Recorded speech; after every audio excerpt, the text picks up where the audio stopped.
Yan guys, good morning, good morning. Isang mapagpalang araw ng Merkulis ngayon. Nandito tayo ngayon sa mga may mga puno. Kasabihan nga nila pag andito ka sa mga may ganitong mga puno-puno ay magtabi-tabi tayo.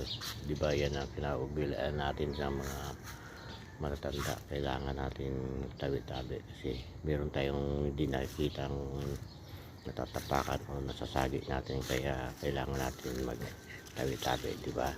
Yan guys, good morning ulit sa inyo dyan at sa lahat pala ng sumusuporta sa kay Buyak TV, maraming salamat po at thank you sa inyo lahat dyan at God bless po at mag-iingat-ingat po tayo dahil nga tag-ulan na. Lagi tayong dala ng handa. Yan, good morning guys, bye bye.